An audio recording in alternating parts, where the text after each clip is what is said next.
जय श्री कृष्णा। आज हम धन विधेयक और वित्त विधेयक के बारे में जानेंगे कि आखिर इनमें अंतर क्या है। देखिए, धन विधेयक और वित्त विधेयक वैसे देखा जाए तो दोनों एक ही जैसे लगते हैं, क्योंकि इनका संबंध जो है वो कर, राजस्व या फिर पैसे से है। लेकिन इनमें कुछ अंतर है जिन्हें जानना हमारे लिए बहुत अत्यावश्यक है। देखिए, धन विधेयक के बारे में अगर हम बात करें तो धन विधेयक के बारे में और वित्त विधेयक के बारे में, दोनों के ही बारे में संविधान में भी अलग अलग वर्णन किया गया है। मतलब संविधान का अनुच्छेद 110 जो कि धन विधेयक के बारे में परिभाषा देता है, और संविधान का अनुच्छेद 117 वो वित्त विधेयक के बारे में परिभाषा देता है। लेकिन इसके अलावा सबसे ऊपर उठकर अगर बात है तो ये है कि जो संसद के दो सदन होते हैं, एक है लोकसभा और दूसरा राज्यसभा। तो जो लोकसभा का जो अध्यक्ष होता है उसको ये अधिकार होता है कि उसके सदन में अगर कोई विधेयक लाया गया है तो वो तय करने का उसको अधिकार होता है कि क्या वो धन विधेयक है या नहीं। मतलब कोई भी विधेयक धन विधेयक है या नहीं, इसका निर्णय लोकसभा का अध्यक्ष करता है, और उसके द्वारा लिया गया निर्णय अंतिम निर्णय होता है। और उसके खिलाफ चुनौती ना तो न्यायालय में दी जा सकती है, ना तो संसद के सदस्य उसके खिलाफ बहस कर सकते हैं। अब आगे हम इनके एक एक करके अंतर को जानते हैं। पहला अंतर आपको ये ध्यान रखना है कि जो धन विधेयक होता है वो केवल लोकसभा में ही प्रस्तुत किया जा सकता है, और वो भी राष्ट्रपति से आज्ञा लेने के बाद।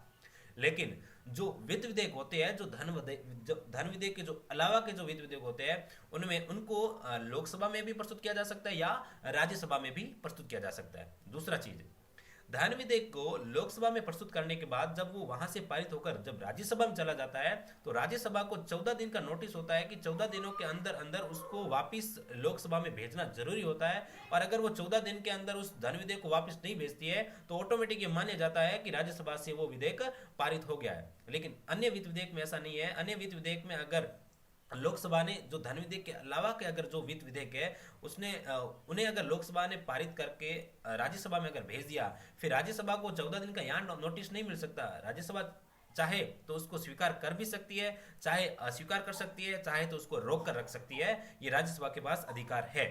लेकिन धन विधेयक के मामले में आपको पता है कि ये अधिकार उसको नहीं है।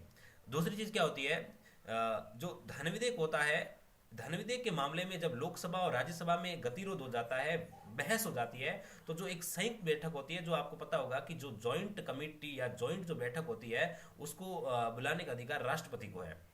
तो ध्यान रखना, धन विधेयक के मामले में कभी भी संयुक्त बैठक नहीं बुलाई जाती। लेकिन अन्य जो वित्त विधेयक है वहां कभी परिस्थिति ऐसी बन जाए तो वहां पर संयुक्त बैठक का प्रावधान है। तो ये इनके मुख्य अंतर थे, जो कि प्रक्रिया में अंतर है, ज्यादातर इनमें अंतर नहीं है। और इसके अलावा एक चीज ये भी आप थोड़ा ध्यान रखिए कि जो धन विधेयक होता है ना, उनको सरकारी सदस्यों द्वारा प्रस्तुत किया जाता है।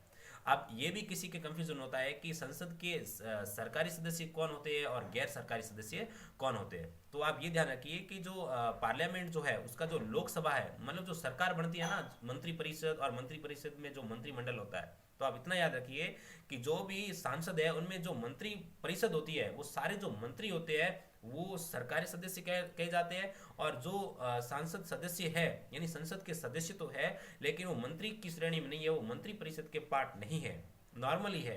जैसे कि बाड़मेर की अगर बात करें तो बाड़मेर और जैसलमेर का अगर कोई सांसद है तो वो सांसद है, और सांसद के अलावा अगर उसको मंत्री परिषद में अगर शामिल कर लिया गया है तो वो सरकारी सदस्य कहलाएंगे। लेकिन वो केवल सांसद है, उनको मंत्रिपरिषद में शामिल नहीं किया गया है, तो वो गैर सरकारी सदस्य कहलाएंगे। तो ये होता है सरकारी सदस्य और ये होता है गैर सरकारी सदस्य। इसके अलावा धन विधेयक और वित्त विधेयक में अंतर आपको पता चल गया। इसके अलावा और कई सारे अंतर है, लेकिन ये सामान्य ऐसे अंतर होते हैं जिनको जानना हमारे लिए बहुत आवश्यक होता है। धन्यवाद।